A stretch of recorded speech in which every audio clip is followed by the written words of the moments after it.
Facebook, you should know what Facebook is selling. It's you and your data. More than 900 million people use Facebook. That's around 3 times the total population of the United States. Facebook's user base has quadrupled 4 times over the last 3 years.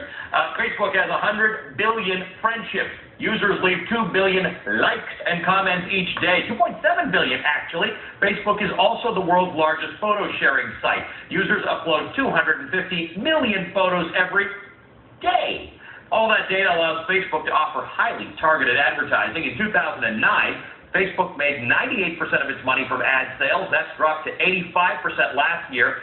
$3.7 billion. Sounds like a lot, but Facebook makes less than $5 per user each year. Google makes more than 4 times that amount. So Facebook needs to convince investors that it can turn users into money. Dave Morin was an early member of the Facebook team. He's the co-inventor of the Facebook platform and Facebook Connect. Before that, he worked as a marketing manager at Apple. Dave, welcome. Facebook needs to continue adding new users or get more money out of each user. We know the company plans to tap into the mobile ad market.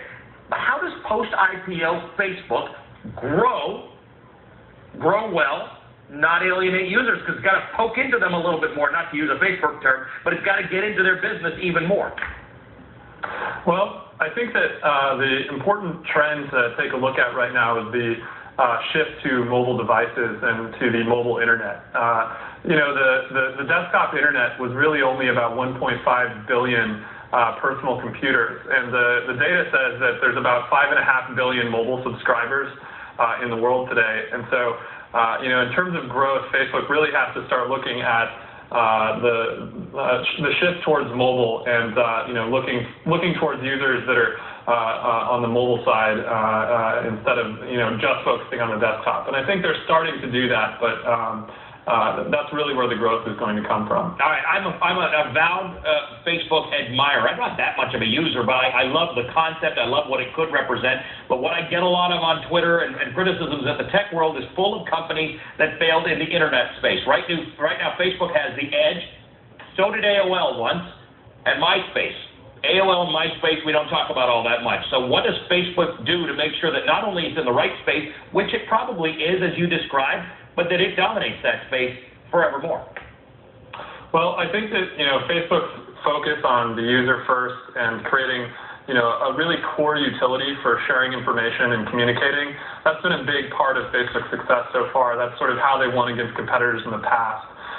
Going forward, the major area where Facebook has to focus is on the platform, and continuing to provide tools for third-party businesses or marketers, even businesses like us at Path, to build out new and unique and interesting businesses and apps, whether that be mobile or continuing on the web. Facebook really has to continue to empower the platform so that the network effect of businesses that depend on Facebook is just as strong as the one around users. Hey, David, Christine Romans, I want to ask you a little bit about the cult of Mark Zuckerberg and what happens there in Menlo Park. He's one of the world's wealthiest people now, but you wouldn't know this if you met him on the street. The company issued hoodie and the like, and a new article in the New York Times says that Zuck expects that same low-key attitude from all of his employees. It says, quote, peer pressure dictates that consumption be kept on the down low. It is understood, say Facebook employees and their friends, that Mr. Zuckerberg would find it uncool for one of his underlings to drive a Lamborghini to the office. Dealers of luxury goods shouldn't expect a wave of orders, I guess, for conspicuous consumption in Silicon Valley from Facebook's newly rich. Is it true there's this culture around this about not flaunting this newfound wealth? Well, I would say that that's, not just a Facebook thing, but a Silicon Valley thing. Silicon Valley's always been a place where, though there's a lot of wealth created, people try to sort of behave in a more, humble. Why do you think so? Why do you think? Slightly more. Well, I think that it's not entertainment. I think it's not Wall Street. On Wall Street, it's Rolexes. Selling Lamborghinis, the car dealers in the tri-state area go nuts when something good happens around here. But it's different. You're saying it's different. It's not. You're not going to see a bunch of blinged out watches. Well, I think that one of the key differences is that because the culture of Silicon Valley is so rooted in entrepreneurship, what you see people doing with their wealth is instead beginning to reinvest it into the ecosystem and to help drive innovation with new entrepreneurs.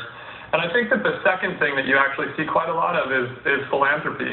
And one of the things that's quite encouraging to me about the early Facebook crew is that because the Facebook mission was so socially focused, there's a lot of folks in the early Facebook crew that are really starting to approach the philanthropic space in a really unique, almost Facebook-like way. People really want to help make it better and help make the world of philanthropic giving as efficient as we did with the social fabric. It's possible that Mark Zuckerberg could end up being one of the great philanthropists of our time. I mean, he's already sort of started with Newark and, big donation to Newark and what Cory Booker's trying to do there for their schools. But do you think that Mark Zuckerberg is going to be the ultimate leader of this company? What do you think? So much, he controls most of it still.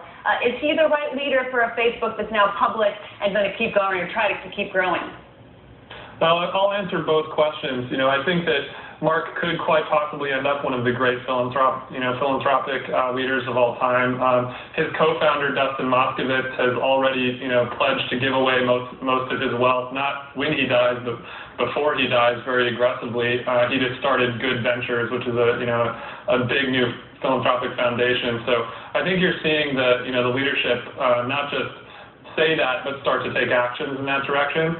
As far as Mark being, the long-term leader, I think the answer to that question is yes. I think Mark has shown a great tenacity in sort of how he's led the company. He's proven that he knows when to innovate and how to innovate and how to push the company forward at the exact right times. And, he really has inspired everyone that's worked with him, including us. We take a lot of his lessons around staying focused on building for the long term, and sort of striving for, building a team driven by excellence. We take that into account at Path every single day. Dave, good to see you. Thank you for joining us. Appreciate you sharing your wisdom from the inside with us. Dave Barnes is the co-founder and CEO of Path, former Facebook employee, one of the